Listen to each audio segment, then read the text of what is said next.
हे बघा मित्रांनो, आज मी तुम्हाला पारंपरिक काळ्या मसाल्याची मटणची भाजी कशी करायची ते सांगते. खानदेशी पद्धतीची आमची ही. तर सर्वप्रथम मी तुम्हाला काय काय साहित्य लागणार आहे ते सांगणार, नंतर मग त्याची प्रोसिजर आपण बघूया. हे बघा, मी इथं कांदा घेतलेला आहे, जो आपल्याला लांबच चिरून घेतलेला आहे. नंतर मी मीडियम साईजचे कांदे आहेत. खोबरं आहे, खोबरं डायरेक्ट किसून घेतलेलं आहे मी, ते पण मी भाजणार आहे. इथं मी कच्चा मसाला, खडा मसाला घेतलेला आहे. तेजपान आहे, थोडेसे लवंग आहेत, मिरी आहे आणि एक ही चक्री फूल आहे. त्याच्यानंतर ही लसूण आहे, आलं आहे. तुमच्या पद्धतीने, तुम्हाला ज्या पद्धतीने वाटत असेल तेवढं तुम्ही प्रमाणात घेऊ शकता. तर मग हा लसूण, अद्रक आणि हा जो कांदा आहे हा मी जेव्हा आपण मटण शिजवणार आहे, त्याचं सूप करणार आहे, त्याच्यासाठी चिरून हे जे मसाले आहेत, हे धण्याचं पूड आहे. त्याच्यानंतर हा एक तो मसाला आहे, मटण मसाला. त्याच्यानंतर हा आपला घरगुती खानदेशी काळा मसाला आहे आणि हे लाल तिखट आहे. अशा पद्धतीने मी हे सगळं आता हे साहित्य घेतलेलं आहे. कोथिंबीर, हे सगळं मी आता छानपैकी याच्यावर भाजून घेणार आहे आणि त्याच्यानंतर मी पुढची प्रोसिजर तुम्हाला सांगते. हे बघा, तुम्हाला मी जे साहित्य दाखवलं होतं ते मी आता सगळं भाजून घेतलेलं आहे. कांदा, खोबरं, हा एक टमाटा मी घेतला आहे, तो पण भाजून घेतला आहे. त्याच्यामुळे काय होतं, ग्रेव्हीला चांगली चव येते आणि थोडासा घट्टपणा येतो. छोटासा एक टमाटा मी भाजून घेतलेला आहे. त्याच्यात तेजपान. आता हे सगळं साहित्य मी मिक्सरमध्ये वाटून घेणार. आता आपल्याला मटण शिजवण्यासाठी फोडणी द्यायची आहे. हे बघा, ज्याच्यात आपल्याला ज्या भांड्यात आपल्याला मटण शिजवायचं आहे त्या कुकरमध्ये थोडंसं तेल टाकलेलं आहे, जिरं टाकलेलं आहे, हा जो आपण चिरून ठेवलेला कांदा आहे,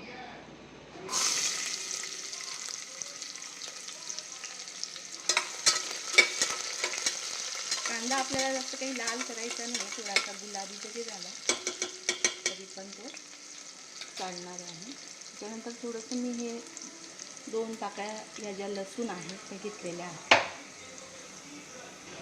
याच्याने काय होतं, कोणी जर सूप पित असेल तर त्या सूपला चांगली टेस्ट येते. आणि शेजारी मी इथं गरम पाणी करून ठेवलेलं आहे, जेणेकरून आपल्याला हे मटण शिजण्यासाठी गरम पाणी टाकायचं. 3 पाव जवळजवळ 700 ग्रॅम मटण आहे, ते मी आता त्याच्यात शिजण्यासाठी टाकलं.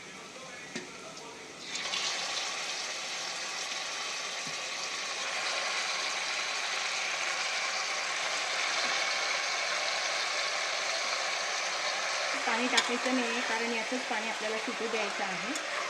त्याच्यामुळे काय होतं, मटण चांगलं शिजतं. आणि पाणी जेव्हा टाकणार तेव्हा तुम्ही गरमच टाकायचं. हे बघा, आता याला चांगली आपल्याला थोडेसे मसाले टाकून वाफ आणायची. हळद पावडर टाकते आहे, अर्धा चमचा मीठ, थोडंसं लाल तिखट, थोडा मसाला. आपल्याला हे चांगलं आता वाफ त्याच्यावर झाकणं आणि ठेवून वाफ आणायची. याला वाफ आल्यानंतर मी तुम्हाला दाखवते, तोपर्यंत तुम्ही ताट ठेवलेलं आहे आणि या ताटावर फुल केला तरी चालणार आहे. आता मी 5 मिनटं ठेवणार आहे. हे बघा मैत्रिणींनो, या मटणाला अशी उकळी फुटलेली. आता हे गरम पाणी जे आहे ते मी टाकून घेणार आहे. परत आपल्याला थोडा वेळ परत पाणी टाकून अजून तेवढ्या वेळात मी काय केलं, हा जो मिक्सरमध्ये ग्राइंड करून घेतलेला आहे कांदा, खोबरं, कच्चा मसाला, लसूण, अद्रक, कोथिंबीर, आणि आता मी ते जे आपलं तिखट मिठाचं जे प्रमाण काढलेलं आहे ते सुद्धा मी आता याच्यात ग्राइंड करून घेते. तोपर्यंत तुम्ही हे बघा, अशा पद्धतीने आता याला छान आपण गरम पाण्यात उकळून घेतलेलं आहे. आता मी याला झाकण लावणार. जवळपास मी 3 शिट्ट्या घेणार आणि त्याच्यानंतर कुकर बंद करणार. नंतर मग आपण बघूया भाजी. हे बघा मित्रांनो, मात्र 3 ते 4 शिट्ट्या मी घेऊन घेतलेल्या आहेत आणि इथं तुमचं छानपैकी असं मटण हे बघा, छान आपलं मटण शिजलेलं आहे. आता मी आपली भाजीची फोडणीची तयारी करते आहे. पहिले मी मसाला परतून घेणार आणि त्याच्यानंतर मग आपण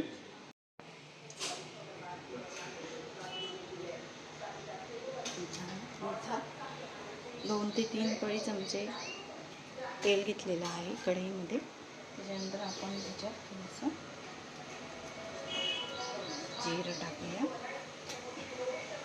जिरं टाकायला केलेलं आहे, दळलेलं आहे ते आपण. आणि मग हा मसाला आपल्याला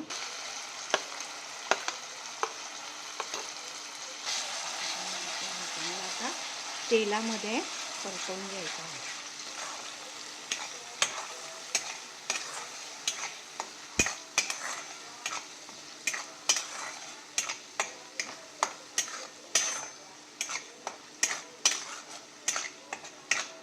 हे बघा मित्रांनो, आपला हा मसाला असा परतला गेलेला आहे. त्याच्यात मी 2 चमचे आपलं मलईचं दही टाकलेलं आहे. त्याला अजून छान आता तेल सुटेपर्यंत परतून घ्यायचं आहे. त्याच्यानंतर मग मी आपलं शिजलेलं मटण त्याच्यात, आपला मसाला चांगला परतवला गेला आहे. त्याच्यातमध्ये मी आता हे मटणचे पीसेस टाकत आहे.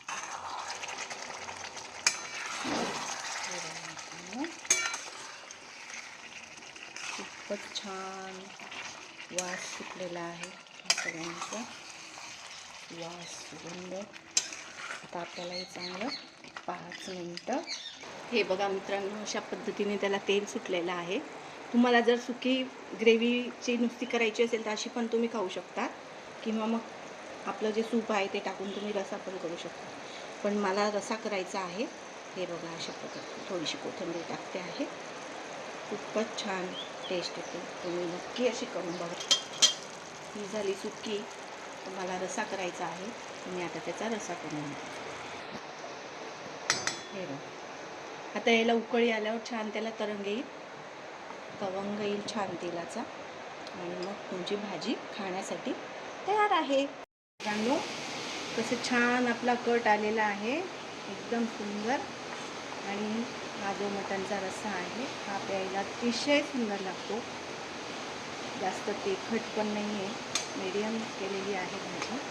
अशी तुम्ही घरी नक्की करून बघा आणि माझ्या चॅनलला लाईक करा, सबस्क्राईब करा आणि खात राहा, मजेत राहा.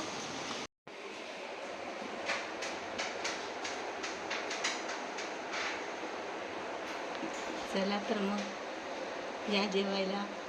Happy Sunday.